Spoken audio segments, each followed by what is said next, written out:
Let's mic देश का मिजाज साउथ। नमस्कार, ये है let's mic more than radio और आप सुन रहे हैं दक्षिण भारत की खबरें। तमिलनाडु विधानसभा चुनाव 2026 में रिकॉर्ड 84.69% मतदान के बाद सियासी बहस तेज हो गई है। डीएमके ने इस बढ़े हुए प्रतिशत को वास्तविक उछाल मानने से इनकार करते हुए कहा है, यह बढ़ोतरी मुख्य रूप से एसआईआर के कारण है। कुल वोटों में बढ़ोतरी करीब 19 लाख तक ही सीमित रही है, इसलिए इसे असाधारण नहीं माना जा सकता। दूसरी ओर तिरोड सहित कई जिलों में अभिनेता विजय की पार्टी टीवी के नई चुनौती बनकर उभरी है। वहां युवाओं के उत्साह और पारंपरिक वोटरों के समर्थन का ड्यूअल वोट बैंक डीएमके और अन्य डीएमके दोनों के लिए खतरा माना जा रहा है, जिससे मुकाबला त्रिकोणीय और अधिक कड़ा होता दिख रहा है। अब सारी नजरें 4 मई को होने वाली मतगणना पर टिकी हैं। कर्नाटक में शिक्षा और क्षेत्रीय विकास को लेकर सियासी बयानबाजी तेज हो गई है। मंगलुरु सिटी नॉर्थ के विधायक वाई भारत शेट्टी ने आई प्रियंक खड़गे पर निशाना साधते हुए कहा है कि कल बुर्गी जिले की 10वीं बोर्ड परीक्षा में आखिरी स्थान पर रहने के बाद उन्हें अपने क्षेत्र की शिक्षा व्यवस्था सुधारने पर ध्यान देना चाहिए, न कि दक्षिण कन्नड़ की आलोचना करनी चाहिए। यह बयान उस समय आया है जब इससे पहले फरवरी में प्रियंक खड़गे ने तटीय कर्नाटक में सांप्रदायिक तनाव के कारण आईटी और बायोटेक निवेश में हिचकिचाहट की बात कही थी। अब इस मुद्दे पर सत्तारूढ़ और विपक्ष के बीच आरोप प्रत्यारोप तेज हो गए हैं। आंध्र प्रदेश के पूर्व और पश्चिमी गोदावरी जिलों में नहरों की रखरखाव में देरी को लेकर किसानों की चिंता बढ़ गई है। सिंचाई और ड्रेनेज, नहरों की सफाई, मरम्मत और तटबंध मजबूत करने जैसे कामों के प्रस्ताव करीब 2 हफ्ते पहले जल संसाधन विभाग को भेजे गए थे, लेकिन अब तक काम शुरू नहीं हो पाया है। किसानों का कहना है कि समय पर रखरखाव नहीं होने से खेती के मौसम में पानी की आपूर्ति प्रभावित हो सकती है, जिससे फसल पर सीधा असर पड़ेगा। प्रशासन की ओर से अभी तक देरी पर स्पष्ट जवाब नहीं मिला है, जिसके कारण ग्रामीण इलाकों में असंतोष बढ़ता दिख रहा है और किसान सड़कों पर उतरकर विरोध प्रदर्शन कर रहे हैं।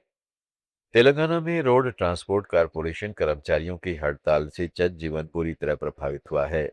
22 अप्रैल से शुरू हुई इस हड़ताल में हजारों कर्मचारी शामिल हैं और हजारों बसें सड़कों से हट गई हैं, जिससे लाखों यात्री परेशान हो रहे हैं।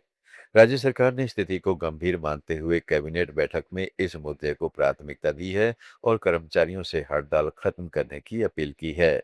साथ ही उप मुख्यमंत्री के नेतृत्व में एक मंत्री समूह बनाकर यूनियनों के साथ बातचीत करने का फैसला किया गया है। हालांकि कर्मचारियों की 32 मांगे, जिनमें वेतन संशोधन और सरकारी विलय जैसे मुद्दे शामिल हैं, उन पर अब तक सहमति नहीं बन पाई है। लिहाजा गतिरोध बरकरार है और राज्य का सार्वजनिक परिवहन तंत्र ठप जैसी स्थिति में पहुंच गया है। केरल के संवेदनशील सबरीमाला मंदिर क्षेत्र में एक हेलीकॉप्टर की उड़ान को लेकर मामला दर्ज किया गया है। जानकारी के मुताबिक कोस्ट गार्ड का एक हेलीकॉप्टर नियमित प्रशिक्षण मिशन के दौरान खराब मौसम की वजह से अपने तय रास्ते से भटक गया और सबरीमाला मंदिर के ऊपर उड़ता हुआ देखा गया। यह इलाका हाई सिक्योरिटी जोन घोषित है। ऐसे में हेलीकॉप्टर के नीचे उड़ने के वीडियो सामने आने के बाद सुरक्षा एजेंसियां सतर्क हो गई।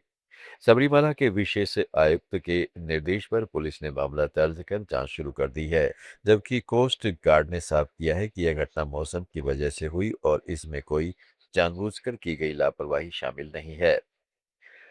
कर्नाटक में 5 विधानसभा चुनाव और बागलकोट एवं दावणगेरे दक्षिण के उपचुनावों के नतीजे 4 मई को घोषित होने के बाद नेतृत्व परिवर्तन की अटकलों के बीच मुख्यमंत्री सिद्धरमैया और उनके करीबी सलाहकारों ने बेंगलुरु के कनिगम रोड स्थित शहरी विकास मंत्री बायराथी सुरेश के निजी अपार्टमेंट में एक गुप्त बैठक की। सूत्रों के अनुसार मुख्यमंत्री खेमे ने उप मुख्यमंत्री डीके शिव कुमार का मुकाबला करने की योजना बनाई है।